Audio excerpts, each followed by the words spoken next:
आपके लिए स्कल्पचर क्या है? एक फॉर्म, एक प्रेयर या एक साइलेंट कन्वर्सेशन?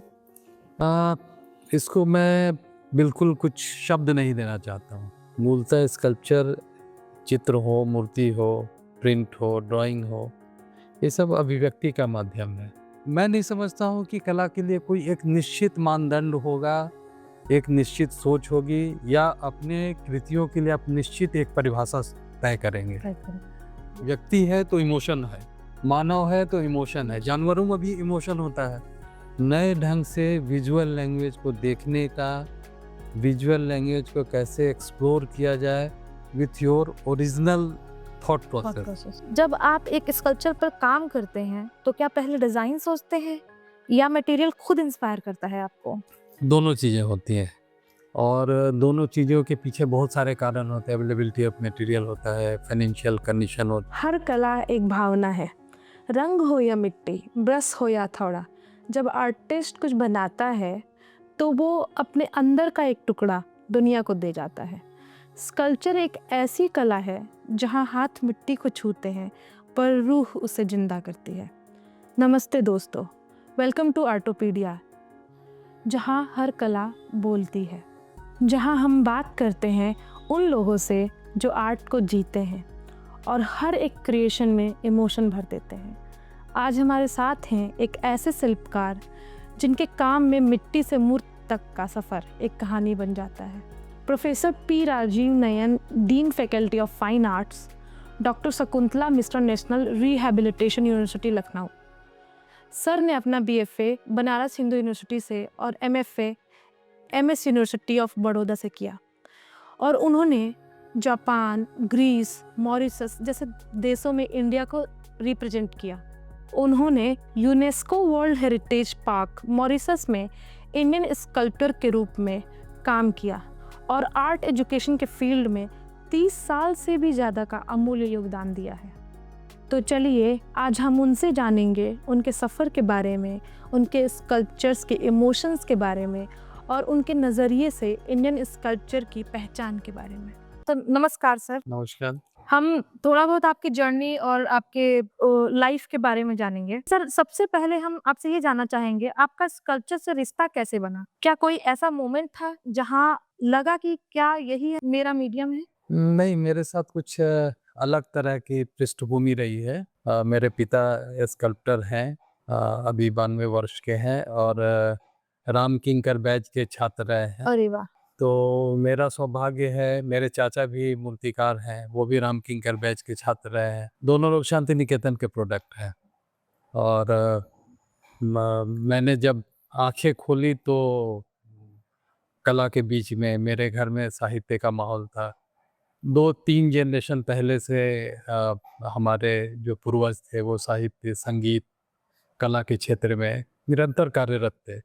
तो कहीं न कहीं एक पारिवारिक पृष्ठभूमि हमको मिली, जिसकी वजह से मुझे लगा नहीं कि मैं कुछ नया कर रहा हूँ। तो एक जो पारिवारिक धारा थी, जिस तरह से चल रहा था, कभी मैंने सोचा नहीं था कि जब हाई स्कूल, इंटर की जब मैं स्टूडेंट था, तब मैंने सोचा नहीं था कि मैं आर्टिस्ट बनूँगा। हर नए छात्र का जो इंटरमीडिएट तक पढ़ते हैं तो कभी डॉक्टर, इंजीनियर ये सब बनने की सोचते हैं। लेकिन मैं मीडियोकर स्टूडेंट था, और मुझे ऐसा लगा कि शायद मैं सोच रहा था कि मैं इंजीनियर या डॉक्टर नहीं बन पाऊँगा। वो मेरा पूरा कॉन्सेप्ट क्लियर था, और घर का चूँकि माहौल था।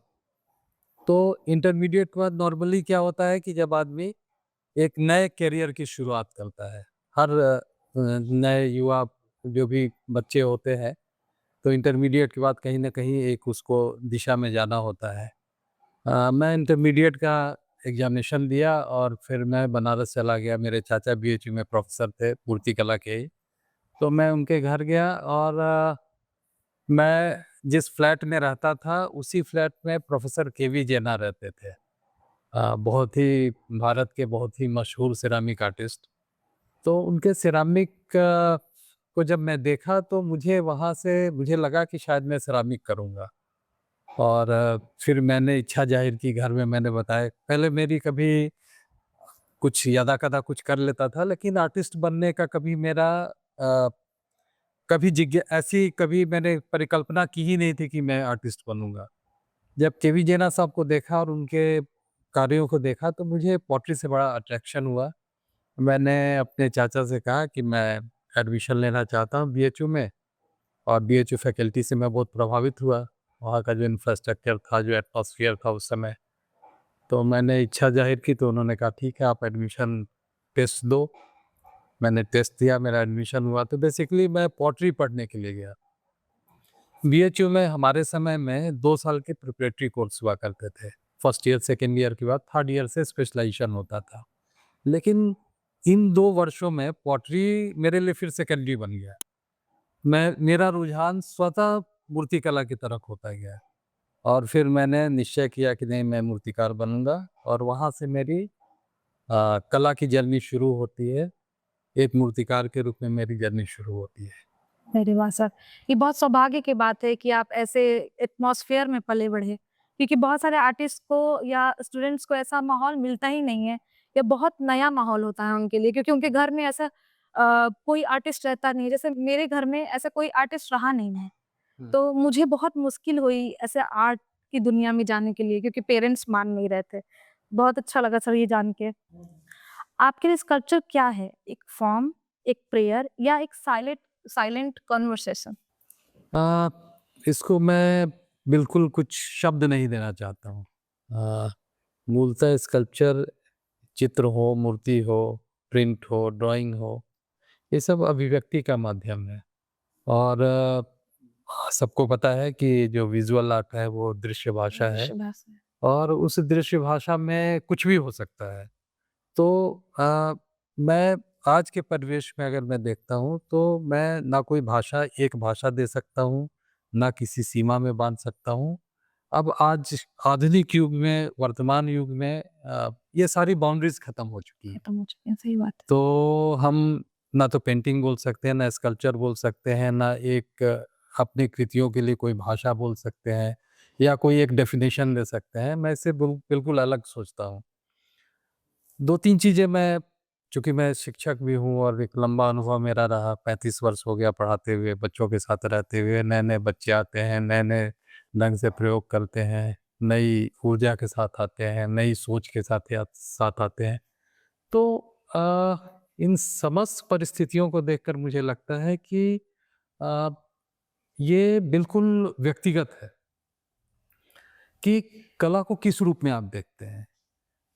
आज आज 2025 में भी ट्रेडिशनल कलाकार हैं जो ट्रेडिशनल ढंग से काम कर रहे हैं। उनके अभिव्यक्ति का एक अलग माध्यम है, अलग तरीके से सोचते हैं, उनकी सोच की प्रवृत्ति अलग है। तो ये सारी चीज़ें आपके परिवेश पर निर्भर करता है। अब जैसे मैं अपनी बात बता रहा हूँ। मैंने जब कला छात्र के रूप में शुरू किया, तो जो मेरा एस्थेटिक सेंस था, कला के प्रति जो सोच थी, वो शायद 5-6 साल बाद जो होती है वो मैं लेकर आया था। वो तो है। तो वो कॉन्सेप्ट मेरे भीतर था, और कला के लिए भी एक कॉन्सेप्ट था, मूर्तिकला के लिए भी एक कॉन्सेप्ट था, और पूरे आर्ट, यहाँ तक कि मैं संगीत, नाटक, साहित्य, इन चीज़ों के कॉन्सेप्ट को मैं देखते हुए पला बढ़ा। तो मैं नहीं समझता हूँ कि कला के लिए कोई एक निश्चित मानदंड होगा, एक निश्चित सोच होगी, या अपने कृतियों के लिए आप निश्चित एक परिभाषा तय करेंगे। ट्राई करेंगे। ये निश्चित रूप से व्यक्ति विशेष पर निर्भर करता है, उसके परिवेश पर निर्भर करता है, किस सामाजिक परिवेश से वो आता है, किस मानसिक स्थिति से गुजरता है। तो एक तो ये चीज़ है। दूसरा, आपने जो प्रश्न किया है, इमोशन की बात की। हाँ, मैं समझता हूँ कि इमोशन, मैं बार-बार इस चीज़ को सोचता हूँ, चूँकि मैं शिक्षक रहा हूँ और छात्रों से मैं हमेशा डिस्कस करता हूँ। इमोशन बहुत लंबे समय तक एक इमोशन प्रोलॉन्ग नहीं करता। नहीं करता है। मतलब आप अभी दुखी हो और कुछ अच्छा समाचार मिल जाए, पल भर में 5 मिनट में खुश आपके हो जाए। इमोशन बदल जाए, आप खुश हो जाएँ। हुँ। आपके घर में कोई ऐसी समाचार आपको मिली, या घर के किसी उलझन में आप बिल्कुल बेचैन हो, तो आपका इमोशन कुछ अलग होगा। तो कभी भी इमोशन लंबे समय तक सस्टेन नहीं करता है। इमोशन चेंज होता है। लेकिन कलाकृति के साथ आप देखेंगे तो चाहे चित्र हो या मूर्ति हो, स्पॉन्टेनियस नहीं होता है। कंटिन्यूटी है, एक प्रोसेस है और उस प्रोसेस में आप एक परिस्थिति में बहुत लंबे समय तक उसी इमोशन में बहुत लंबे समय तक रह पाएँ, ये मैं नहीं समझता हूँ कि संभव है। तो कहीं न कहीं कलाकार आप खुद अगर आर्टिस्ट हैं, आपकी कला से जुड़ी हुई हैं, तो आपको ये भी लगता होगा कि हम सभी कलाकृति प्रारंभ करते हैं और फिर अंत में जो हम सोचते हैं, कुछ अलग बन जो मेरा फर्स्ट थॉट होता है, हाँ, हम शुरू करते हैं और फिर अंत में कुछ और होता है। और बन जाता है, सही बात। तो निश्चित रूप से वो जो इमोशनल सीक्वेंस है, जो इमोशन का जो लंबा एक अंतराल होता है, उससे चीज़ों चीज़ों में परिवर्तन होता है। दूसरी चीज़ है कि वस्तुतः हम लोग रंग हो, फॉर्म हो, आकार हो, उसके साथ हम प्ले करते हैं। एक इमोशन तो अपने आप आएगा। हम कुछ भी करेंगे तो इमोशन तो होगा ही, इमोशन उसके साथ लगा होगा। हम कविता लिखें, कहानी लिखें, एक रेखा भी करें, हम आपसे बात भी करेंगे, तो इमोशन तो होगा ही। व्यक्ति है तो इमोशन है, मानव है तो इमोशन है, जानवरों में भी इमोशन होता है। तो इमोशन तो आप कुछ भी करेंगे तो इमोशनल टच होगा। Yes sir. तो मैं ये समझता हूँ कि ये एक यात्रा है और इस यात्रा को नाम देना उचित नहीं है। ये एक प्ले है प्ले। और समय के साथ, कालांतर के साथ आपकी जो सोच है उसमें परिवर्तन होता है। आपका जो पॉलिटिकल थॉट है वो कहीं न कहीं आपको अ प्रेरित करता है कि आप किस तरह का, ऐसा भी होता है, पॉलिटिकल थॉट भी होता है, इमोशनल थॉट भी होता है, फैमिली का ये होता है, तो बहुत सारी चीज़ें होती हैं। तो उससे इमोशनली जितना आप जुड़ेंगे, जितना आपका रिश्ता आर्ट के साथ जितना नज़दीक होगा, उतना इमोशनल टच उसके आपके आर्ट फॉर्म में होगा। तो आर्ट में वस्तुतः आपको बिल्कुल इमोशनल होकर, मतलब आर्ट, वर्क ऑफ आर्ट और आपके बीच में जो संबंध है, उसके बीच में अगर तीसरी चीज़ आती है, तो वहाँ कहीं न कहीं आपको आपका इमोशनल पक्ष जो है वो गॉन होगा। गॉन हो जाएगा। तो मुझे ऐसा लगता है कि मेरी बिल्कुल व्यक्तिगत ढंग से मैं इस चीज़ को सोचता हूँ कि आर्टिस्ट को कभी भी बिल्कुल एक सीमा में बंधना नहीं चाहिए, एक सीमा में सोचना नहीं चाहिए। स्वतंत्र रहना चाहिए। स्वतंत्र रूप से सोचे और समय के साथ-साथ कालांतर में उसके थॉट प्रोसेस चेंज हो सकते हैं, उसकी आइडियोलॉजी चेंज हो सकती है, उसके पॉलिटिकल डिस्कोर्स बदल सकता है। बिल्कुल, बिल्कुल। तो ये तो मानव स्वभाव है। लेकिन हाँ, इतना ज़रूर है कि आपको ऑनेस्ट होना पड़ेगा। आपके भीतर जो चीज़ें हैं, उन चीज़ों को आप बिल्कुल ईमानदारी से रखें। आप स्टाइलाइज़ेशन में नहीं फँसे। मतलब आप ऐसा नहीं समझें कि ये ऐसा ही मुझे करना है और ये मेरा स्टाइल है तो मैं इससे दूर नहीं हटूँगा। और जब आप ऐसा सोचेंगे, तो निश्चित रूप से आप कला से दूर होंगे। वो है। तो मतलब एक जो हम लोग कहते हैं ना, go with the flow. Go with the flow. Yes. एक जो चीज़ें हैं आर्ट में वही होना चाहिए कि जो आपकी वर्तमान स्थिति है उसके साथ आप एंजॉय कीजिए। आर्ट को एंजॉय कीजिए। आप बनाने की कुछ मत सोचिए। बन तो जाएगा ही, जब आप काम करेंगे तो बनेंगे। लेकिन अगर बनाना शुरू करेंगे तो इमोशनल टच नहीं रहेगा। अब यही डिफरेंस मैं बताता हूँ कि जैसे आप इलस्ट्रेशन को देखें। Yes sir. इलस्ट्रेशन में कथात्मकता होती है, एक स्टोरी होती है, उसको नरेट हम करते हैं। नरेट करते हैं। Yes sir. ठीक है ना? इलस्ट्रेशन में उस तरह की चीज़ें होती है। आर्ट में वो तो नहीं होता है। आर्ट में इमोशन होता है। इमोशन होता है। तो जब जब नरेशन होगा तो वहाँ पर लॉजिक होगा लॉजिक होगा। Yes sir. हम और जब लॉजिक होगा तो इमोशनल पक्ष गॉन हो जाएगा। गाँव गए। जैसे आप किसी स्टोरी पर हुँ। सपोज़ अगर किसी ने रामचरितमानस के ऊपर एक स्क्रॉल पेंटिंग बनाई, पेंटिंग की, हाँ। तो उसका उद्देश्य क्या है? रामचरितमानस। ये ठीक है कि जब आर्टिस्ट काम करेगा तो उसकी कल्पना, उसकी सोच रामचरितमानस के साथ जो होगा, उसके कथात्मकता के साथ होगी, निश्चित रूप से जुड़ेगी। लेकिन वहाँ पर एक उद्देश्य हो जाएगा और यहीं से आर्ट और क्राफ्ट तो मैं नहीं बोल सकता हूँ, लेकिन आर्ट का जो इमोशनल पक्ष है, वो वो कहीं न कहीं चूक जाता है। छूट जाता है। कहीं न कहीं वो गौण होता जाता है, कम होता जाता है, उद्देश्यपरक होने लगता है। और जब उद्देश्यपरक होगा तो निश्चित रूप से आर्ट से या इमोशन से, आर्ट से तो नहीं कह सकता हूँ, इमोशन से दूर होता जाएगा। तो मेरा ये ब्यूटीफुली सोचना है। Explained sir, thank you so much.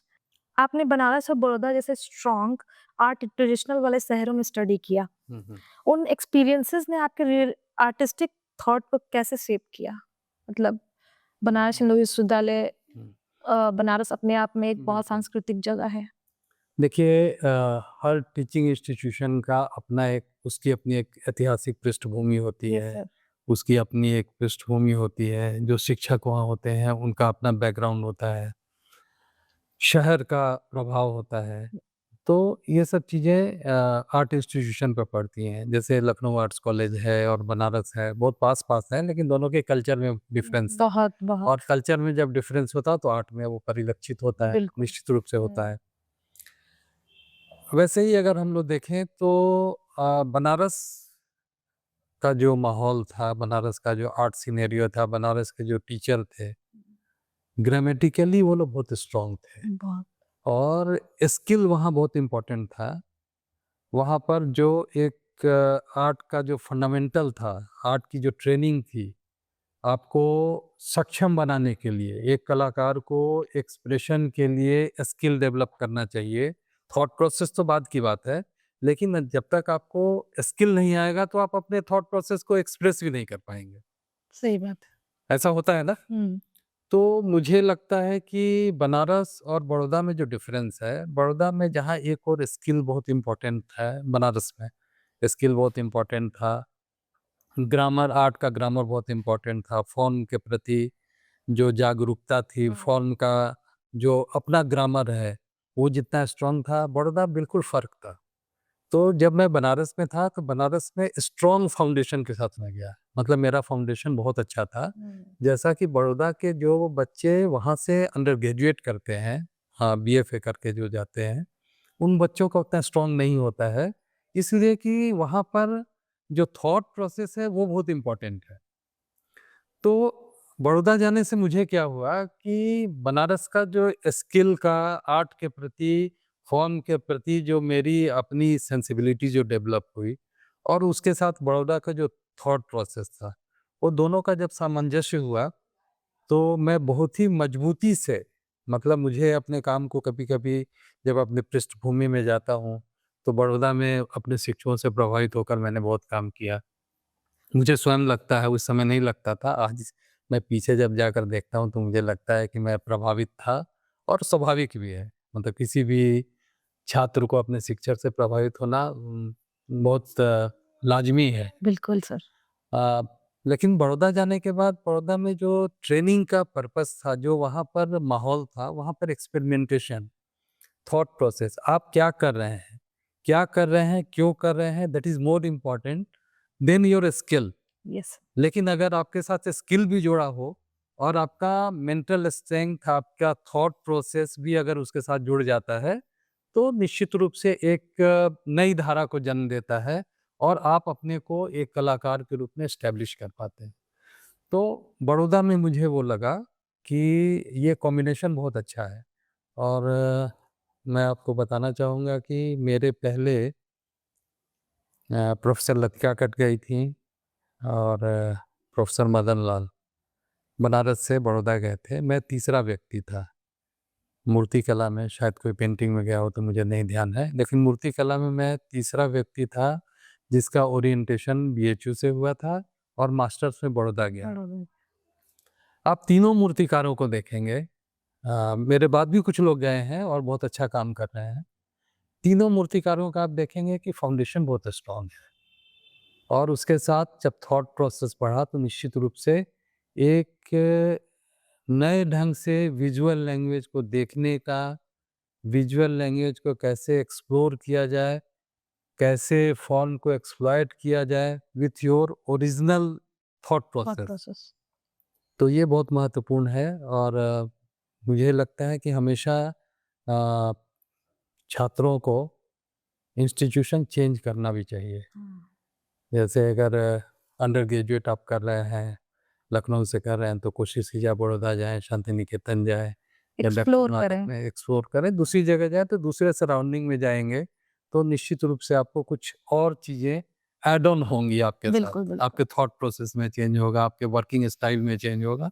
तो ये कलाकार के लिए बहुत इम्पोर्टेंट है। तो हम इस क्वेश्चन से thank you so much sir, बहुत अच्छा एक हमें जानने को मिला कि स्टूडेंट्स को एक्सप्लोरेशन बहुत ज़रूरी है।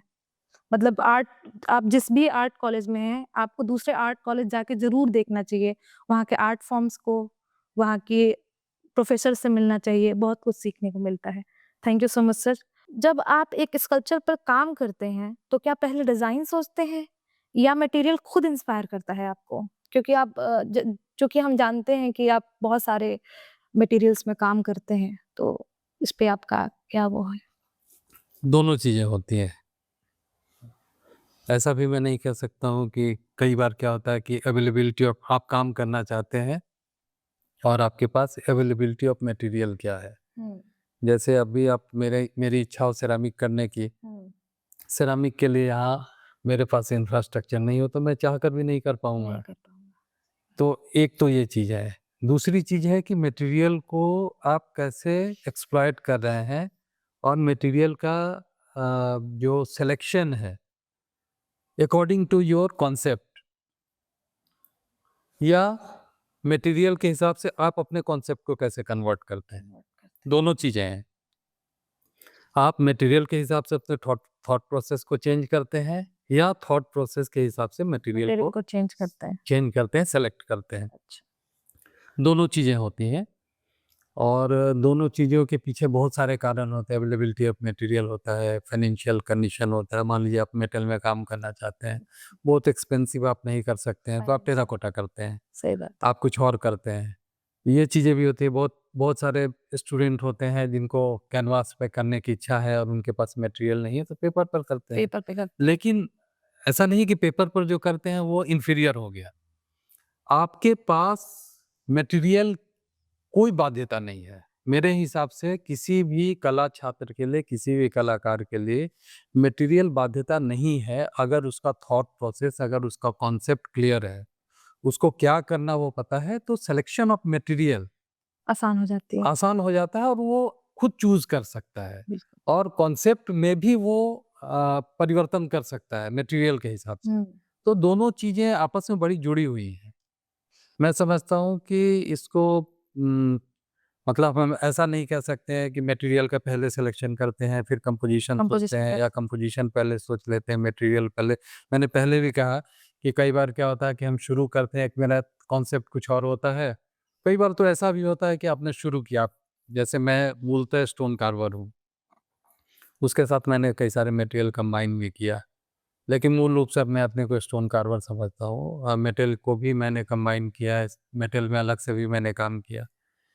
कई बार क्या होता है कि आपने काम किया और काम करने के बाद कोई स्टोन में अचानक से लेयर निकल गया और आपको स्प्लिट हो गया sculpture. Then you have to think कि अब क्या करें? इसको कैसे सही करें? कैसे हम इसके साथ प्ले करें? कैसे हम इसको फिर से, मतलब जैसे रीबॉर्न होता है तो थॉट का रीबॉर्न होता है, ये भी होता है। तो एक प्रैक्टिसिंग आर्टिस्ट के लिए बहुत सारे चैलेंजेस हैं वो और उस चैलेंजेस को स्वीकार करना चाहिए, उस चैलेंजेस को चैलेंज की तरह लेना लेना चाहिए चाहिए। और मटेरियल कोई बाध्यता नहीं है। तो इसका मतलब ये है कि हमें हमें हमारे अंदर जज़्बा होना चाहिए। मटेरियल सस्ता हो या महँगा हो उस पे डिपेंड नहीं करता है। एक पेंसिल से भी हम स्टार्ट कर सकते हैं काम। एक दीवार और एक पेंसिल बहुत बहुत है हमारे काम करने के लिए। Thank you so much sir. आपके काम में स्ट्रक्चर के साथ इमोशन भी इक्वली विज़िबल होता है। आप उस बैलेंस को कैसे फ़ील करते हैं? देखिए, जब इमोशन तो सबसे महत्वपूर्ण है। Yes sir. जब आप वर्क ऑफ आर्ट करते हैं तो पहली चीज़ होता है इमोशन होती है और इमोशन का कोई आकार तो होता नहीं है। नहीं। इमोशन ऐसा है कि निराकार है, इमोशन फ़ील करने की चीज़ है, अमूर्त है और जब हम वर्क ऑफ आर्ट करते हैं तो हम उसको मूर्त रूप देते हैं। मतलब ये इस भाषा को, जैसे विजुअल लैंग्वेज की हम लोग बात करते हैं, तो हम ये सोचते हैं कि कभी-कभी कि आप साहित्य का ट्रांसलेशन कर सकते हैं। हिंदी को आप उर्दू में कर सकते हैं, जापानीज़ में कर सकते हैं, अंग्रेजी में कर सकते हैं, लेकिन भावार्थ नहीं हो सकता, आप शब्दों का अनुवाद कर सकते हैं। बिल्कुल, भाव तो ओरिजिनल राइटिंग में है, वही भाव होगा। सही बात सर। तो शब्दों का तो आप परिवर्तन कर सकते परिवर्तन हैं। कर सकते हैं। शब्दों का चयन कर सकते हैं, लेकिन शायद उस इमोशन तक पहुँच पाएँ कि नहीं, यह कहना मुश्किल है। सही बात है। रवीन्द्रनाथ टैगोर की रचनाएँ हैं, उसका अंग्रेजी में ट्रांसलेशन हुआ, लेकिन जो बांग्ला जानने वाले लोग हैं, वो लोग कहते हैं कि वो बात नहीं है, चाहे अंग्रेजी का जितना बड़ा भी विद्वान हो। तो जो मूल रचना है, वो मूल रचना है। सही बात। इमोशन का जब हम इमोशन को एक्सप्रेस करेंगे, जब हम अपने वर्क ऑफ आर्ट में इमोशन को जब तक नहीं लाएँगे, इमोशन स्वतः आएगा। इमोशन आपको लाने की ज़रूरत नहीं है, आपको आरोपित नहीं करना है। तो मैं समझता हूँ कि वर्क ऑफ आर्ट के साथ आपका ऐसा सामंजस्य हो जाए कि बीच में कोई चीज़, बीच में आपका जो थॉट प्रोसेस, सपोज़ जैसे मान लीजिए कि आप रेडिकल हो, आप राइट विंग के हो, आपका थॉट प्रोसेस कुछ भी हो सकता है, व्यक्ति समाज में रहता है, उसके डिफरेंट थॉट प्रोसेस हो सकते हैं। तो उस पूरे प्रोसेस में, पूरे थॉट प्रोसेस को अगर आप देखेंगे, एनालाइज़ करेंगे, तो हम लोग यही पाते हैं कि जो इमोशनल पार्ट है, वो स्वतः आता है, उसको बताने की ज़रूरत नहीं है। ज़रूरत नहीं। बहुत सारे आप रेडिकल पेंटर्स को देखिए। रेडिकल पेंटर्स, उनके आचरण में उन्होंने अपने बहुत सारे, जैसे आप नरेटिव पेंटर्स हैं, उसमें मोस्टली नरेटिव पेंटर्स में रेडिकल पेंटर आपको दिखेंगे। उनका थॉट प्रोसेस, एक वर्ग है, केरल के बहुत सारे आर्टिस्ट हैं, हाँ, बहुत स्ट्रॉन्ग लेफ्टिस्ट बैकग्राउंड है केरल का। वहाँ के जो आर्टिस्ट हैं, स्वतः उनके भीतर एक अलग तरह की परिकल्पना हो जाती है बिल्कुल, बिल्कुल सर। और उनके वर्क ऑफ आर्ट में वो दिखाई देता है। ऐसा नहीं है कि वो जानबूझ के करते हैं। तो जब वो आप आर्ट को ईमानदारी से करेंगे, तो जो भी आपका थॉट प्रोसेस होगा, जो भी इमोशन होगा, वो स्वतः स्फूर्त होगा।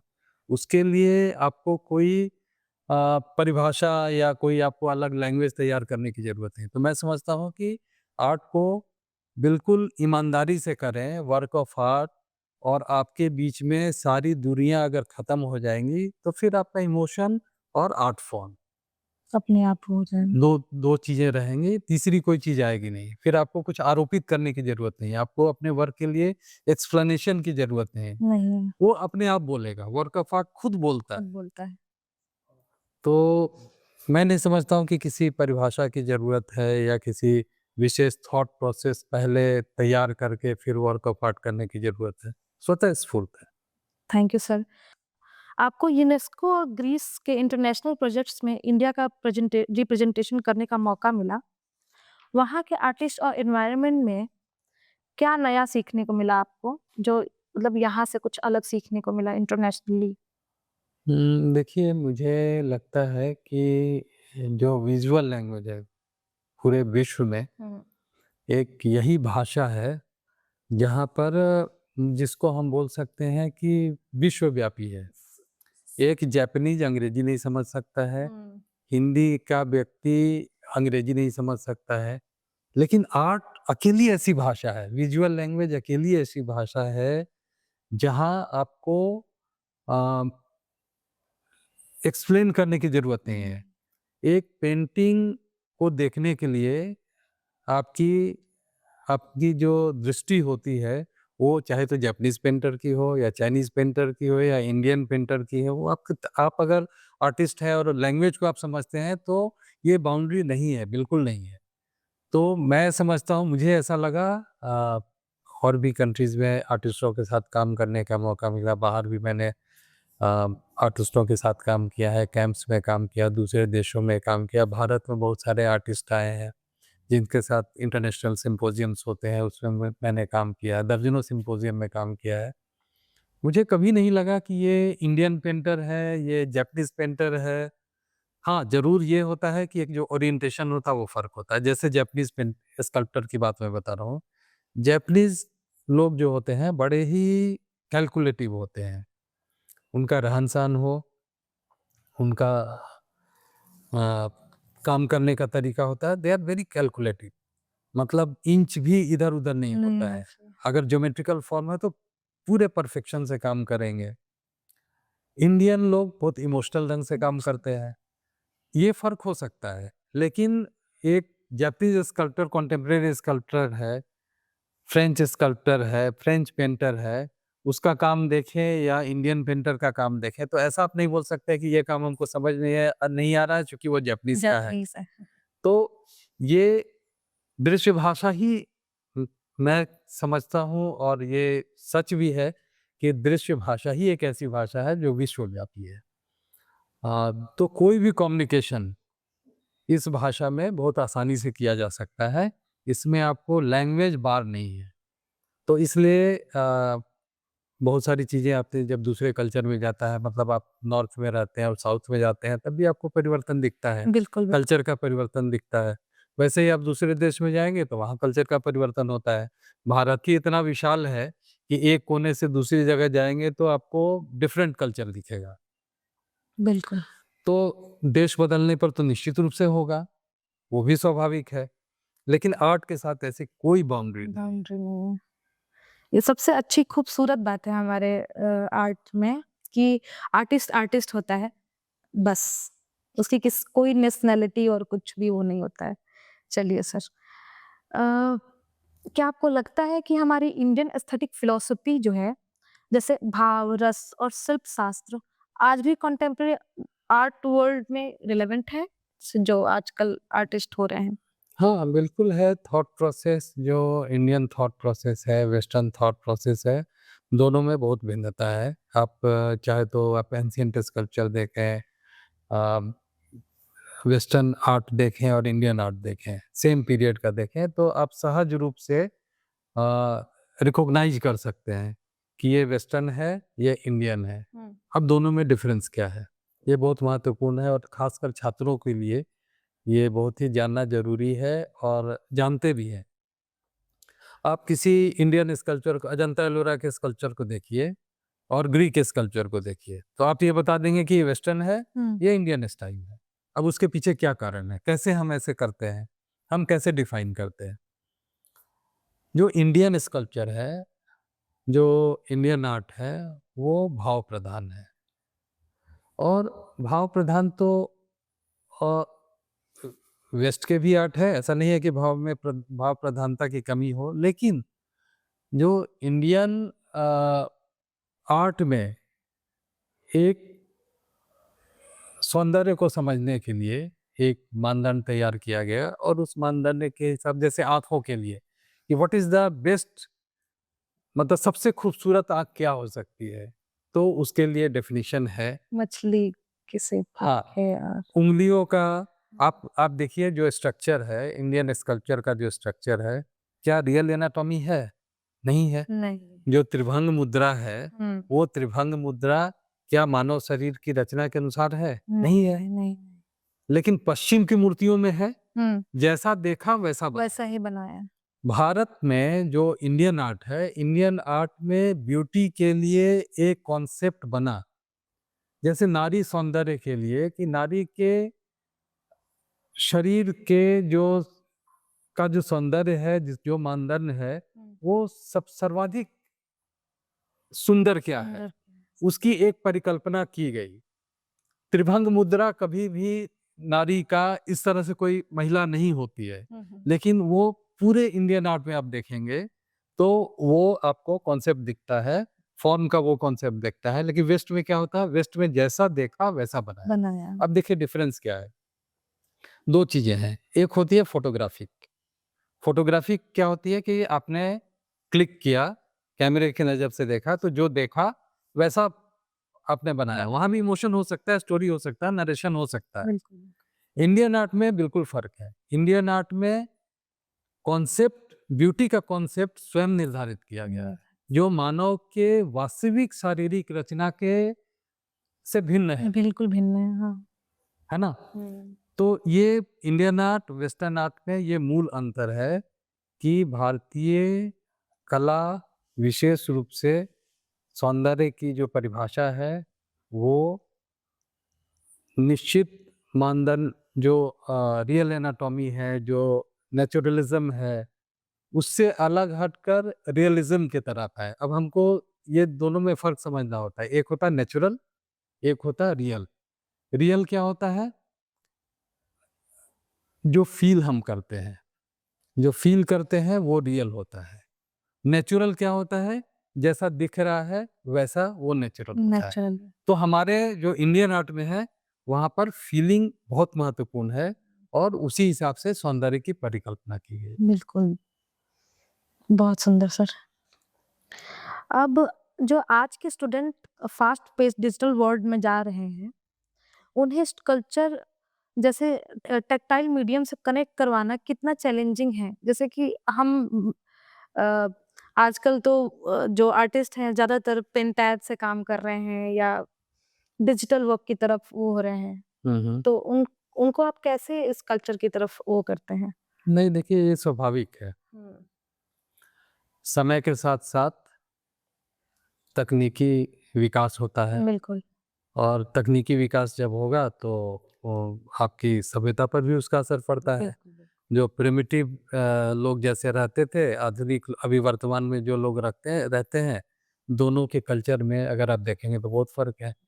तो समय के साथ-साथ जब नई टेक्नोलॉजी आती है तो आर्टिस्ट के लिए अ, उसका जो उसकी व्यापकता है, मीडियम की व्यापकता, उसको एक्सप्रेस करने की व्यापकता, वो बढ़ जाती है। अभी आर्ट में कोई बाउंड्री नहीं है। हम सबको पता है कि ठीक है हम पेंटिंग बोलते हैं, स्कल्पचर बोलते हैं, पढ़ाने के लिए बोलते हैं, स्टूडियो में, क्लास में कि ये पेंटिंग स्कल्पचर है, ये प्रिंट मेकिंग है। लेकिन वास्तव में ये सारा वर्क ऑफ आर्ट है और वर्क ऑफ आर्ट की बाउंड्री चली गई। अब हम ऑडियो विजुअल भी साथ में कर रहे हैं, हम परफॉर्म भी कर रहे हैं। हम खुद परफॉर्म करके खुद वर्क ऑफ आर्ट की तरह अपने को एक परफॉर्मेंस ड्रामा होता है, एक आर्ट परफॉर्मेंस होता है। तो दोनों में डिफरेंस है। तो समय के साथ-साथ थॉट प्रोसेस बदलता है, काम करने की पद्धति बदलती है, तो स्वाभाविक है अगर ऐसा कुछ हो रहा है तो अननेचुरल नहीं है। लेकिन मैं व्यक्तिगत रूप से ये समझता हूँ कि आप कुछ भी कीजिए, समय के साथ-साथ आपको परिवर्तन लाना है, इससे भी इनकार मैं नहीं कर सकता और परिवर्तन स्वाभाविक भी है, आना भी चाहिए। लेकिन मुझे ऐसा लगता है कि सबके बावजूद एक फाउंडेशन होता है, आर्ट के लिए एक फाउंडेशन होता है, इट शुड बी स्ट्रॉन्ग, वो मजबूत होना चाहिए, उसके बाद आप कुछ भी करें। तो टीचिंग इंस्टीट्यूशन का जो काम है, जो शैक्षणिक संस्थाएँ हैं, उनका ये काम है कि फाउंडेशन तैयार करें। लेकिन एक लेवल के बाद आपको फ्रीडम भी देना चाहिए। आपको स्वीकार करना चाहिए कि विश्वव्यापी भाषा आर्ट की वर्तमान समय में क्या है। अगर हम एक लेवल के बाद छात्रों को ये हम नहीं बताएँगे कि आज विश्वव्यापी भाषा क्या है, अगर मुझे जानकारी होगी तभी मैं बताऊँगा। तो टीचिंग इंस्टीट्यूशन की भूमिका भी बहुत महत्वपूर्ण है। आर्टिस्ट को भी जो टीचिंग इंस्टीट्यूशन में शिक्षक हैं, वो हो सकता है बहुत अच्छे कलाकार नहीं हैं, संभव है। लेकिन उनको अपडेट होना चाहिए और इतना ब्रॉड होना चाहिए कि आर्टिस्ट को जो लड़के थोड़े हायर स्टेज पे सपोज मास्टर्स डिग्री में जा रहे हैं, उनको फ्रीडम दें, उनको दृष्टि दें, उनको रोके नहीं, बाध्यता उनकी ना बने, ना बाध्यता होने दें। आप उनको इतना फ्रीडम दें कि वो व्यापक तरीके से आर्ट को देख सकें, अलग तरह से मीडियम्स को देख सकें। कैसे हम मीडियम को कंबाइन कर सकते हैं, 2 मीडियम्स को कैसे जोड़ सकते हैं, हम पेंटिंग और स्कल्पचर और प्रिंट को कैसे जोड़ सकते हैं, प्रिंट के ऊपर हम ड्राइंग करते हैं। पूरे विश्व में हो रहा है। विश्व में मतलब वेस्ट में तो आप जाएँ तो कैनवास पेंटिंग कम हो गया, हमारे देश में बल्कि ज़्यादा है। ज़्यादा है। इसलिए कि work of art, work of art है। ये बाउंड्री खत्म हो गई है और मुझे लगता है कि इसको स्वीकार करना चाहिए और अगर नए छात्र नए थॉट प्रोसेस के साथ हमको उनको इनकरेज करना चाहिए। लेकिन एक शिक्षक के रूप में मेरा अनुभव है कि इसके लिए एक समय सीमा भी निर्धारित होनी चाहिए कि पहले हमारे छात्र ग्रामर अपना मजबूत करें, स्किल अपना मजबूत करें और उसके बाद थॉट प्रोसेस आता है। थॉट प्रोसेस जैसे जैसे डेवलप करेंगे, आइडियोलॉजी, इंडिविजुअल आइडियोलॉजी डेवलप करेगी। आज फर्क तो ये है ना कि पहले के पीरियड में जहाँ राजाश्रयों से एक निर्देश होते थे उसके अनुसार कार्य होता था। आज क्या हो गया है कि आप जो कलाकार है स्वयं व्यक्तिवादी ढंग से सोचने के लिए स्वतंत्र है। उसका थॉट प्रोसेस स्वतंत्र है कुछ भी करने के लिए। उसके पीछे क्या कारण है कि जैसे जैसे हम आगे बढ़ते जा रहे हैं वैसे वैसे इंडिविजुअलिटी, व्यक्तिवाद प्रमुखता से उभर कर आई और जब व्यक्तिवाद आएगी, जब थॉट प्रोसेस की स्वतंत्रता होगी, इस थॉट प्रोसेस को एक्सप्लेन करने को, उसको एस्टैब्लिश करने को, उसको परोसने की अगर आपके पास सुविधा है और स्वतंत्रता है तो आर्टिस्ट को बिल्कुल उसको देखना चाहिए और टीचर्स को भी इनकरेज करना चाहिए। बस मेरा मानना है कि एक सर्टेन पीरियड के बाद पहले स्किल डेवलप करो, थॉट प्रोसेस अपना डेवलप करो, आप पूरे विश्व में क्या हो रहा है उसको जानो। जब तक आपके ग्रामर में ज़्यादा से ज़्यादा शब्द नहीं होंगे तब तक आप अच्छी रचना नहीं कर सकते हैं।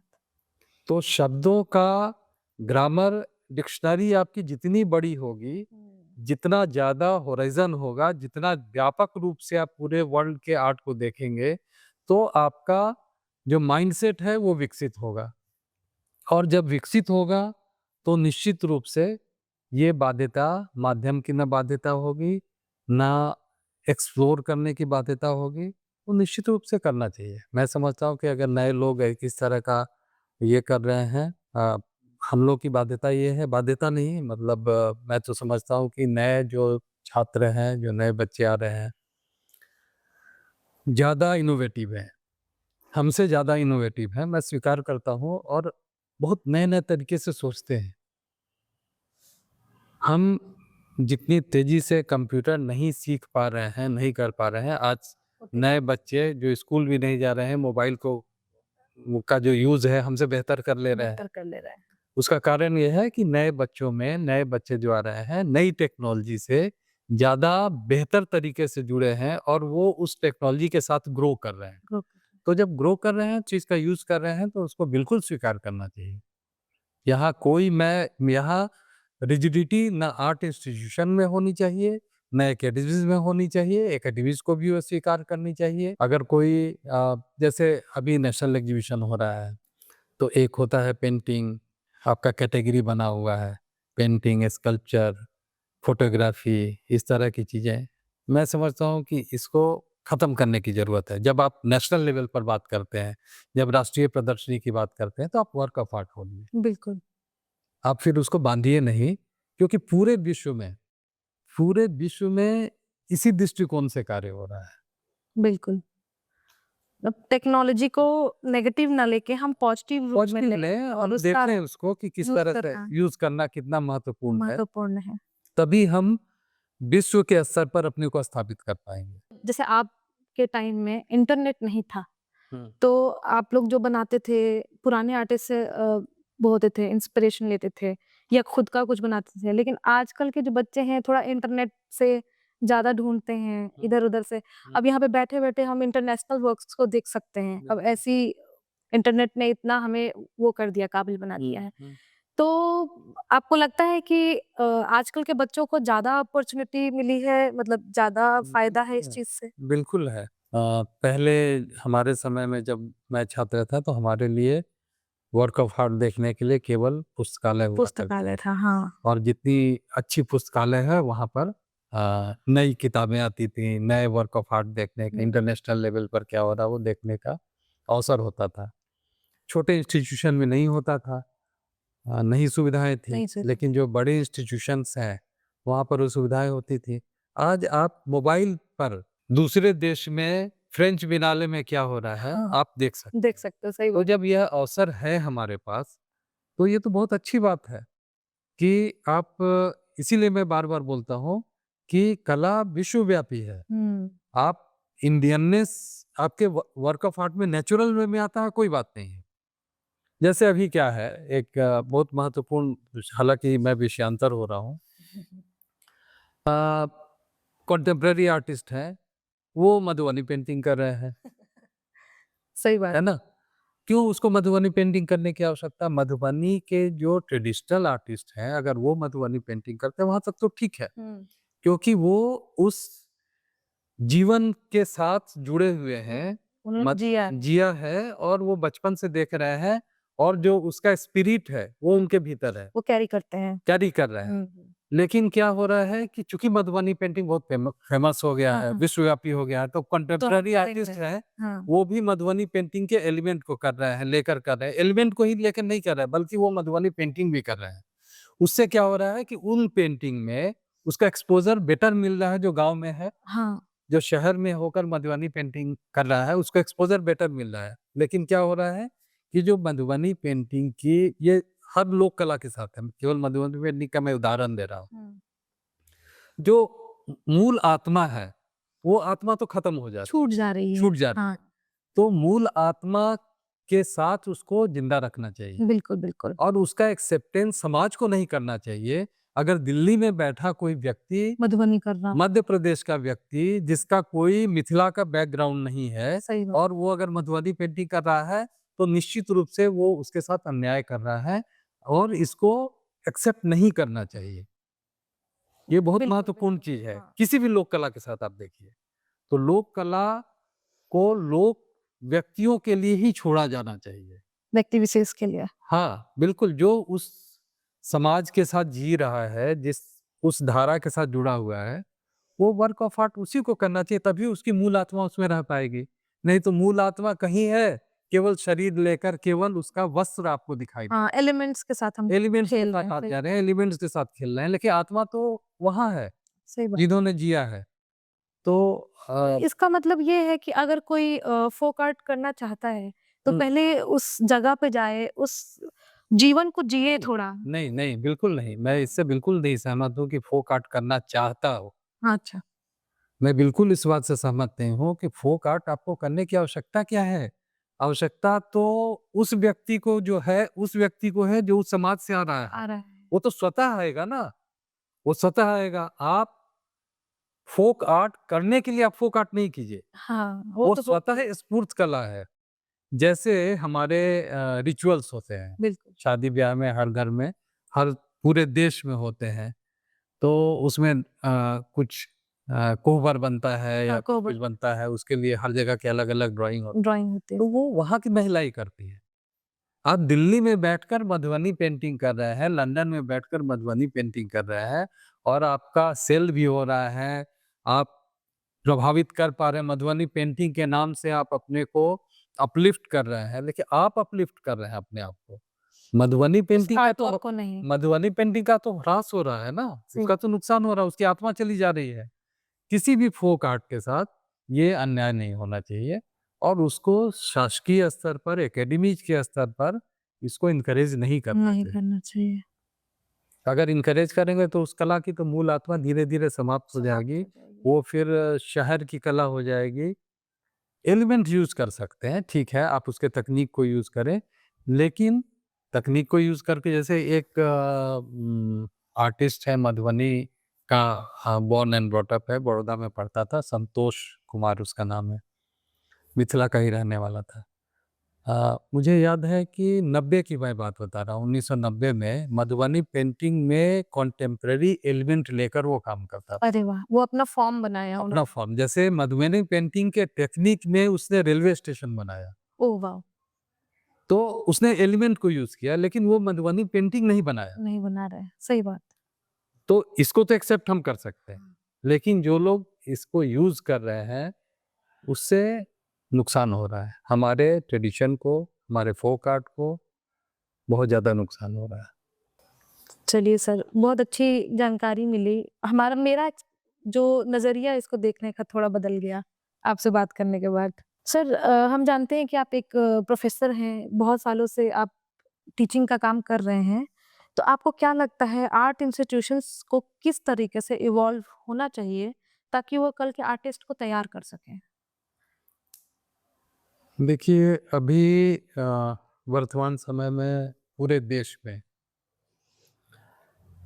हम देखें तो आर्ट एजुकेशन की स्थिति अच्छी नहीं है पूरे देश में। दूसरे तरह से देखें हम, अ, उसका 2 पक्ष है। एक तो है कि थोड़ा मैं अलग तरीके से सोचता हूँ कि आर्ट में मैंने पहले भी कहा कि इंडिविजुअलिटी, व्यक्तिवाद बहुत महत्वपूर्ण है। शासकीय स्तर पर जब एकेडमीज़ की बात होती है, जहाँ गवर्नमेंट का इन्वॉल्वमेंट होता है, वहाँ पर कभी भी पॉलिटिकल डिस्कोर्स को बढ़ावा नहीं देना चाहिए। पॉलिटिकल पार्टीज़ बदलती हैं सरकार में, कभी राइट हो सकता है, कभी लेफ्ट हो सकता है, कभी कोई और वाद आ सकता है, ये स्वाभाविक है। लेकिन आर्टिस्ट की कला की पहचान कैसे है? व्यक्तिवादी दृष्टिकोण से। लेकिन अब क्या हो रहा है कि पॉलिटिकल डिस्कोर्स आर्ट में बढ़ता जा रहा है, घुसता जा रहा है एक घुसता जा रहा है। उससे क्या हो रहा है कि जो नए लड़के हैं, नए लड़कों के सामने बहुत बड़ी चुनौती है। जब हमारे समय में नहीं थी, हमारे समय में कभी भी आर्ट में मुझे नहीं याद है कि कभी भी किसी एकेडमीज़ के द्वारा कभी भी पॉलिटिकल एंगल पर कोई एग्जीबिशन हुआ हो। मतलब पिछले 20-25 साल पहले से की बात मैं बता रहा हूँ। एकदम इंडिविजुअल थॉट प्रोसेस पर होता था। अभी वो ट्रेंड बदल रहा है। मतलब ये ट्रेंड जब एक बार बदलना शुरू होता है, तो समाज के ये आर्ट का नुकसान कर रहा है। आज कोई पॉलिटिकल थॉट प्रोसेस वाली पार्टी एस्टेब्लिश कर रही है, कल दूसरी आएगी तो ये कल्चर हो जाएगा। बिल्कुल। ये कल्चर हो जाएगा कि दूसरी जब थॉट प्रोसेस वाली पार्टी आएगी, तो वो अपने एकेडमीज़ का प्रसार, जो कि एकेडमीज़ का थॉट प्रोसेस था, आर्ट को बढ़ावा देना, इंटरनेशनल सिनेरियो में आर्टिस्ट को प्रमोट करना, इंटरनेशनल थॉट प्रोसेस के साथ बढ़ना। जब आप उसको रिस्ट्रिक्ट कर देंगे, जब आपके सामने एग्जाम्पल वही रहेगा, तो आर्ट के मायने बदल जाते बदल हैं। जाएँगे, सही बात है। और जब आर्ट के मायने बदल रहे हैं, तो निश्चित रूप से ये बहुत ही आर्ट के डेवलपमेंट के लिए घातक है। कला का डेवलपमेंट निश्चित रूप से इससे प्रभावित हो रहा है और इससे बचने की आवश्यकता है। एकेडमीज़ को बचने की आवश्यकता है। एकेडमीज़ को स्वतंत्र, स्वतः स्फूर्त कला पर विशेष रूप से ध्यान देने की आवश्यकता। लेकिन जब शासन स्तर पर होता है, तो बिल्कुल नुकसान करता है। इससे दूर होना चाहिए और इससे अगर दूर नहीं होगा तो हमारा जो आर्टिस्ट का, जो आर्ट का थॉट प्रोसेस विश्वव्यापी होना चाहिए। वो कहीं न कहीं लिमिट में हम कर रहे हैं, अपने आप को लिमिट कर रहे हैं क्योंकि यंगस्टर्स वही देख रहे हैं। और वो आपको याद होगा, लास्ट ट्रिनाले मेरे ख्याल से 93-94 में हुआ, जबकि इंटरनेशनल ट्रिनाले हर तीसरे साल हुआ करता था। पिछला ट्रिनाले नहीं, 2004 शायद आखिरी था। आज 20 वर्ष हो गए। 20 वर्ष में, जो कि देश का सबसे बड़ी प्रदर्शनी हुआ करती थी, जहाँ पूरे विश्व से कम 60-70 देशों के कला प्रतिनिधि आते थे। आते थे और ललित कला अकेडमी का ये सबसे बड़ी एक्टिविटी थी। और उतने देशों में कला गतिविधियाँ, कला किस तरह से सोची जा रही है, किस तरह से की जा रही थी, यंगस्टर्स के सामने होता था। यंगस्टर्स क्या, पूरे कला समुदाय के लिए होता था। आज 20 वर्ष से अधिक हो गए, हमने एक ट्रिनाले एग्जीबिशन नहीं किया। तो की बात है। ये जो प्रोसेस हुआ इस बीच में, जो भी पॉलिटिकल पार्टीज हैं, जो भी एकेडमिक के संचालक हैं, उनको ध्यान देने की आवश्यकता है कि हम किस दिशा में आर्ट को ले जा रहे हैं। हम अपना पॉलिटिकल एम्बिशन तो सिद्ध कर रहे हैं, इसमें कोई शक नहीं है, लेकिन जो यंगस्टर्स हैं वो मिसगाइडेड हो रहे हैं, वो इंटरनेशनल सिनेरियो से दूर हो रहे हैं। अब इसलिए आप देखिए क्या है, जितने भी एकेडमीज हैं, जो सरकारी एकेडमीज हैं, गवर्नमेंट फंडेड एजेंसीज है, एकेडमीज है, वहाँ पर यंगस्टर्स आर्टिस्ट यंग कम जा रहे हैं। प्राइवेट गैलरीज क्यों हो रही हैं? प्राइवेट गैलरी पहले 2-4 हुआ करती थी, दिल्ली में 2-4 एक हुआ करती थी, आज सैकड़ों हैं, क्योंकि उसको प्रॉपर प्रोजेक्शन, आर्टिस्ट को प्रॉपर प्रोजेक्शन जो एज आर्टिस्ट उसको मिलना चाहिए, वो प्राइवेट गैलरीज में मिल रही है। धीरे धीरे वो सरकारी संस्थाएं जो आर्ट को प्रमोट करती थी, जो इतना बड़ा इंटरनेशनल एग्जीबिशन हुआ करता था, वो सब चीजें खत्म हो रही हैं। तो ये बहुत बड़ी चिंता है, मतलब मेरे लिए, मैं 60 वर्ष का हो गया और 20 वर्ष की आयु से मैं कंटेम्प्रेरी आर्ट में, मतलब मैं जब 20-21 वर्ष का था, तो मैं 20 वर्ष की आयु में मैं नेशनल एग्जीबिशन में मेरा एग्जिबिट हुआ था, तो मेरे लिए लगता था कि रात में मुझे नींद नहीं आई थी।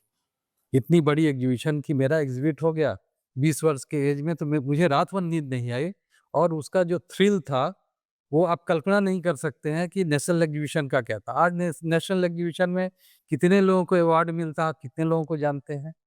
नहीं जानते हैं।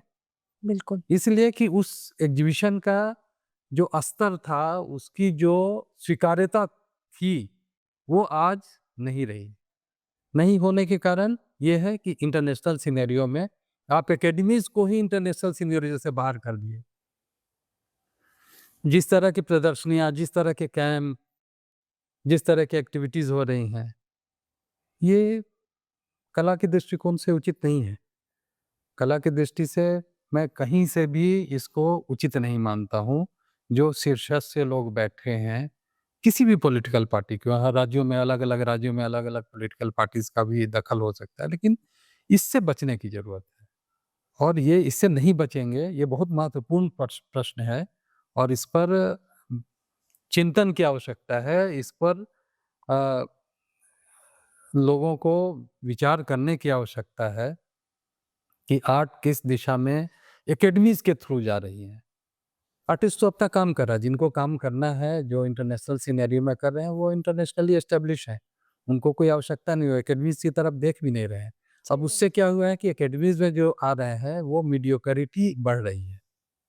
जो शीर्षस्थ लोग जहाँ आते थे, अब शीर्षस्थ लोग बाहर हो रहे हैं। अब मीडियोकर लोगों का एक संगठन की तरह वो काम कर रहा है। तो ये चिंता का विषय है, और मेरे जैसे लोगों को, जो कि शिक्षण कार्य से भी जुड़े हुए हैं, मेरे लिए चिंता का विषय है बिल्कुल। कि ठीक है, पॉलिटिकल थॉट प्रोसेस, उसके पार्टीज के पॉलिटिकल विंग्स हो सकते हैं, कल्चरल विंग हो सकते हैं, लेकिन जो एकेडमीज हैं, उसको स्वतंत्र रूप से काम करना चाहिए, स्वतंत्र दृष्टिकोण से काम करना चाहिए। मैं ऐसा सोचता हूँ। बिल्कुल मेरी व्यक्तिगत राय है। तब कला स्वतंत्र होनी चाहिए, बिल्कुल। ना ही वो नेशनैलिटी की तरफ वो नहीं, नेशनलिटी तो अपनी जगह पर है, मैं इससे बिल्कुल सहमत नहीं हूँ। राष्ट्रवादी क्या, पॉलिटिकल डिस्कोर्स अलग होना, पॉलिटिकल थॉट प्रोसेस अलग होना क्या राष्ट्रवाद से अलग नहीं है। हुँ, एक देश में 5 पॉलिटिकल पार्टी रन करते हैं, लेकिन उनको हम ये नहीं कर सकते कि राष्ट्रवादी नहीं है। राष्ट्रवादी हो, राष्ट्रवादी तो होना, वो तो वो तो अलग है, मैं थॉट फ्री प्रोसेस अलग हो सकता है, सोच अलग हो अलग हो सकती है, सकती है, लेकिन राष्ट्रवादी तो सभी है। जो इस राष्ट्र में जी रहा है, वो राष्ट्रवादी है। किसी धर्म का हो, किसी सोच का हो, किसी जाति का है, वो इस राष्ट्र का है, और राष्ट्र उसके लिए सर्वोपरि है। बिल्कुल। सर, बहुत सारे थॉट प्रोसेसेस मेरे चेंज हो रहे हैं आपसे बात करने के बाद, क्योंकि अभी जैसे एक होता है ना कि हम कुएँ में बैठे हैं टाइप, तो धीरे-धीरे समंदर की तरफ बढ़ रहे हैं। सर, अगर कोई यंग स्कल्पटर अपना पहला पीस बना रहा हो, जैसे कि तुरंत पहला पीस उसको मिला हो, अभी एडमिशन लिया हो, तो आप उससे क्या कहेंगे? पेशेंस रखो या फ़ील करो मटेरियल को, कि उसके साथ कैसे खेलना है, या पेशेंस ज़रूरी है? देखिए, टीचिंग की अपनी पद्धति है। मैं थोड़ा विषयांतर भी हो गया था, मैं फिर पीछे आना चाहूँगा। आर्ट इंस्टीट्यूशंस जो हमारे देश में है, कला संस्थाएँ, अब मैंने पहले भी कहा कि हम लोग बहुत जो आर्ट कॉलेजेज हैं उसकी स्थिति अच्छी नहीं है। उसका 2 कारण है। आर्ट एजुकेशन 2 भागों में विभक्त हो गया है। एक डिज़ाइन, जहाँ पर निफ्ट, एनआईडी जैसे संस्थाएँ हैं, जहाँ पर जॉब अपॉर्च्युनिटीज़ हैं और बहुत सारे जॉब अपॉर्च्युनिटी हैं अगर निफ्ट में कोई एडमिशन लेता है, और उस तरह की बहुत सारी प्राइवेट संस्थाएँ भी हैं। एनआईडी है, वहाँ एडमिशन होना मतलब आईआईटी की तरह है। आईआईटी की तरह, सही बात है। तो डिज़ाइन संस्थाएँ वो अलग हैं। आर्ट कॉलेज के प्रति रुझान कम होता जा रहा है। उसका कारण है कि जॉब अपॉर्च्युनिटी। पहले जो लोग आर्ट कॉलेजेज में आते थे उनका उद्देश्य होता था आर्टिस्ट बनना, सही बात। कि मुझे आर्टिस्ट बनना है। जॉब तो चलिए मिल गया तो ठीक है, नहीं मिला तब भी हम फ्रीलांसिंग करेंगे, हम आर्टिस्ट करेंगे। अभी हर जो छात्र आ रहा है उसके पीछे चुनौती दूसरी है, उसको सर्वाइवल का क्वेश्चन है। सही बात है। उसको सर्वाइवल के लिए मुझे पिछले 20 वर्षों का अनुभव मैं बता रहा हूँ कि बहुत सारे हमारे छात्र जिनमें बहुत पोटेंशियल थी, मुझे लगता है कि अगर वो माध्यमिक विद्यालय, केंद्रीय विद्यालय में नहीं गए होते, क्योंकि नौकरी की आवश्यकता होती है, हर माँ बाप चाहता है कि उसका बेटा, उसका बच्चा एस्टैब्लिश हो जाए, वो अपने पैरों पर खड़ा हो जाए। और कई बार सामाजिक स्थिति भी ऐसी होती है कि आपको करना पड़ता है, मजबूरी भी होती है, मैं उसको गलत नहीं मानता हूँ। लेकिन इसका दुष्परिणाम ये हुआ है कि जो अच्छे बच्चे हैं, जिनसे बहुत प्रतिभाशाली जो छात्र थे, जिनसे बहुत उम्मीद थी, उनका काम बंद हो गया, क्योंकि वो नौकरी में आ गए। नौकरी में आ गए, सही बात। नौकरी में आने से जो एक आर्टिस्ट के रूप में सर्वाइव करने का जुनून था, हमारे समय जब हम छात्र हुआ करते थे, तब अब मैं बता रहा हूँ कि 85, 90, 95 तक अगर बिरला एग्जीबिशन हो रही है कलकत्ता में, तो बीएचयू में हम पढ़ते थे, 88 के पहले की बात बता रहा हूँ, तो 2-3 लोग 20 रुपया, 25 रुपया चंदा लेते थे और सबके काम को लेकर बिरला एग्जीबिशन में जाते थे एग्जीबिशन लेकर। दिल्ली में नेशनल एग्जीबिशन हो रहा है तो कलेक्ट करते थे पैसे, और 50 काम लड़के, खुद 2-3 लड़के, मतलब सबके पास इतना पैसा नहीं होता था, लेकिन आर्टिस्ट बनने का जुनून था। जुनून था। वो जुनून खत्म हो गया है। वो अब माध्यमिक विद्यालय में नौकरी पाना, केंद्रीय विद्यालय में नौकरी पाना, वहां तक सिमट के रह गया। सिमट के रह गया, सही बात है। तो वो जो आर्ट फील्ड के साथ जो ये दुर्भाग्य हुआ, आर्ट इंस्टीट्यूशन के साथ, और अब और भी ज़्यादा दुर्भाग्य है कि बहुत सारे माध्यमिक विद्यालय में या केंद्रीय विद्यालय में आपको बीएड चाहिए और कुछ ऐसी चीज़ें हो गई हैं, तो वहाँ से भी अब अपॉर्चुनिटी ख़त्म हो गई। पहले कम से कम शिक्षक हो जाते थे कि चलिए आर्टिस्ट नहीं बनेंगे, मीडियोकर बच्चे भी हैं, अगर बीएफए कर लिया तो कहीं आर्ट इंस्टीट्यूशन में, कहीं स्कूल में टीचर बन टीचर हो गए। जाएंगे, सरकारी स्कूल में उनको कहीं नौकरी मिल जाएगी। वो अपॉर्चुनिटी भी गई। फ्रीलांसर के रूप में आप एस्टेब्लिश नहीं कर पा रहे हैं। सही बात। मार्केट भी पहले की तरह नहीं है।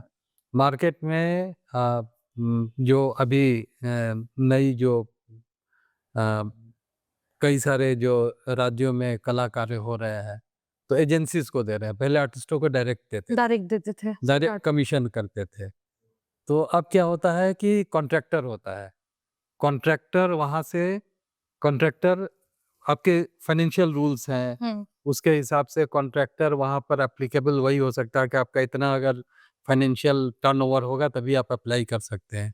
तो पहले आप देखिए, राम किंकर को मिला था, डीपी राय चौधरी को मिला था, राम किंकर को कमीशन वर्क मिले थे, उसके बाद बहुत लोगों को मिले कमीशन वर्क, देश के बड़े-बड़े प्रसिद्ध चित्रकार मूर्तिकारों को कमीशन वर्क मिले। तो ये चीज़ें तो नहीं थी। अब फाइनेंशियल रूल्स ऐसे आ गए कि कॉन्ट्रैक्टर ने आर्टिस्ट को मजदूर की तरह ट्रीट करना शुरू कर दिया। एकदम सही। मतलब आर्टिस्ट, कॉन्ट्रैक्टर काम लेता है और कॉन्ट्रैक्टर स्टैचू बनना है तो कॉन्ट्रैक्टर को मिलता है, आर्टिस्ट को नहीं मिलता है। किसी प्रसिद्ध कलाकार को अगर कोई बड़ा स्टैचू बनाने का मिले तो वहां पर एक जो जॉब अपॉर्चुनिटी है, जो बढ़ेगी। कैरियर की बात है, वो भी समाप्त हो गई।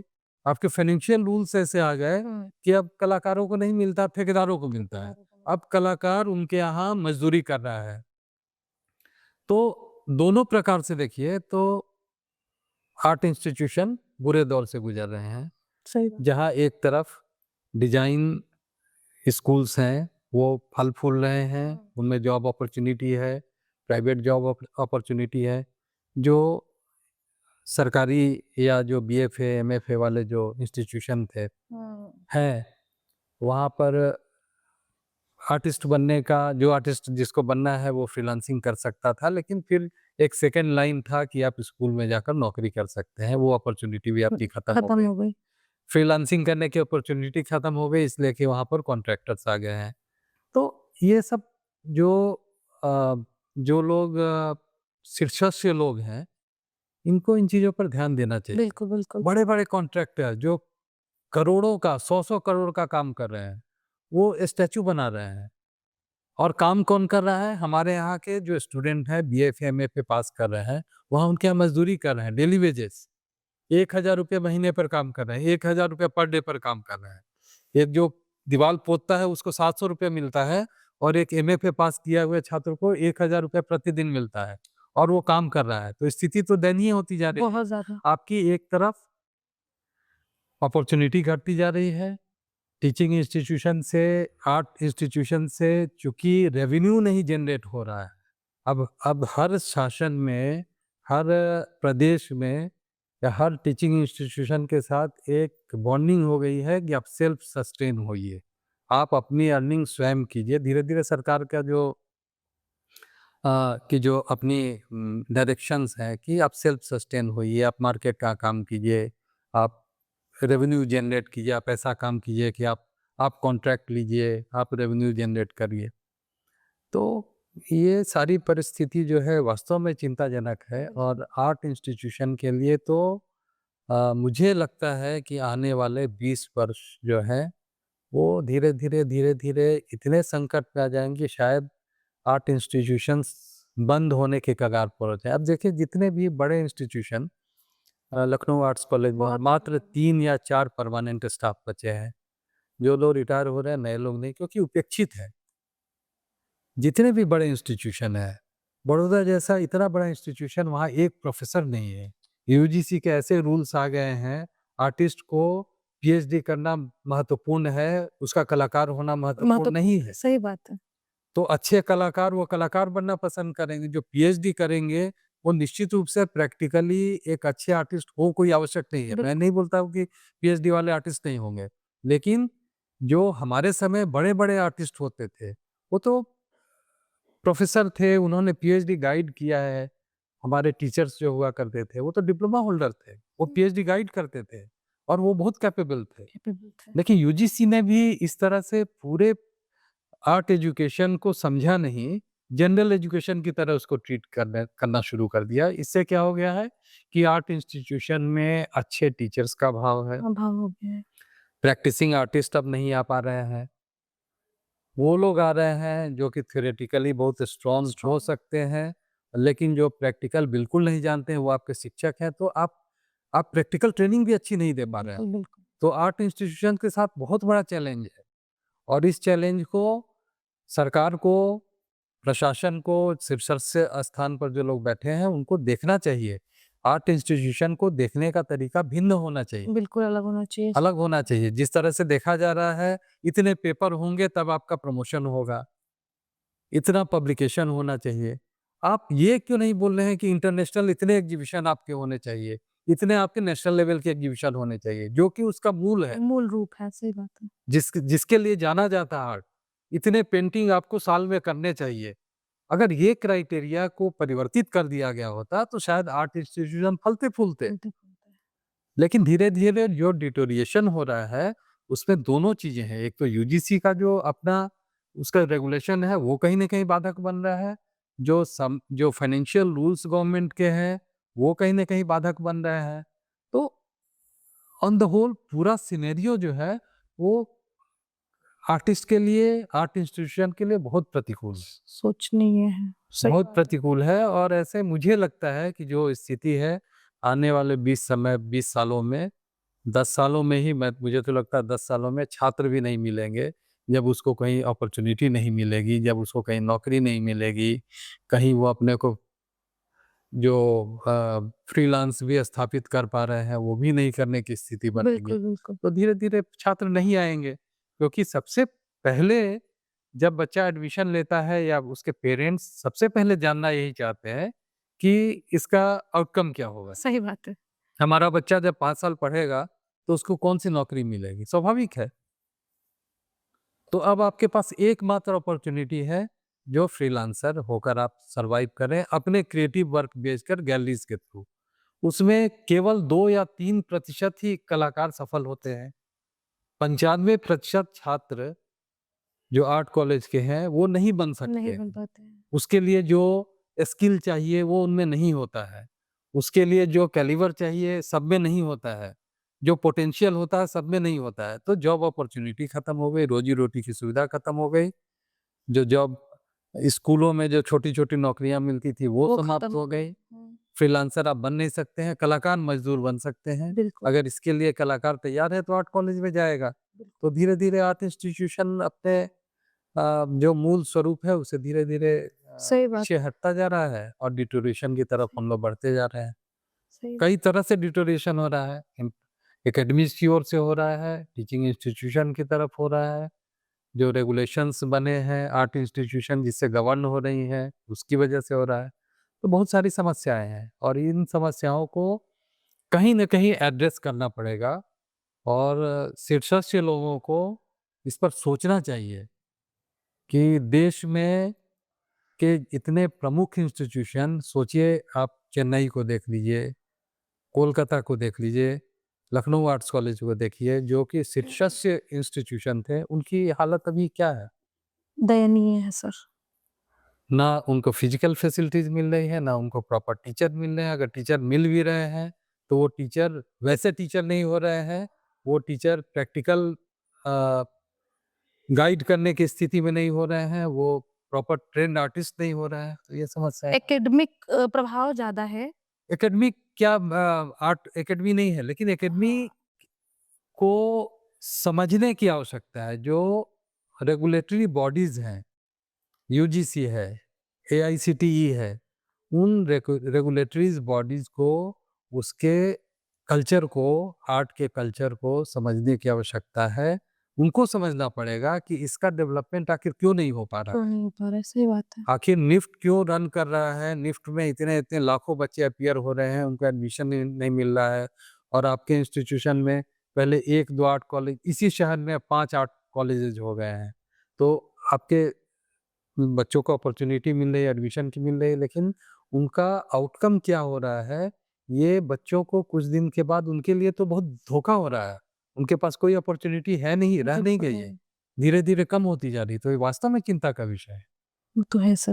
सर मैंने ये पॉडकास्ट इसलिए भी स्टार्ट किया था कि हम इन सब बातों पे जो हम पे बात नहीं हो रही इन सब बातों पे, ये सब बात हम हमारे यूट्यूब के द्वारा लोगों तक पहुँचाएँ और उन लोगों तक पहुँचाएँ जो रूल रेगुलेशन निकाल रहे हैं हमारे जैसे लोगों के लिए। Thank you so much sir.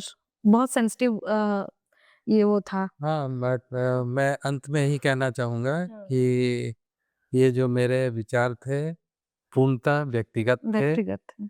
और मेरा कोई उद्देश्य नहीं है किसी पॉलिटिकल थॉट प्रोसेस के अगेंस्ट, या लेकिन मैं ये जो बात बोल रहा हूँ बिल्कुल अ,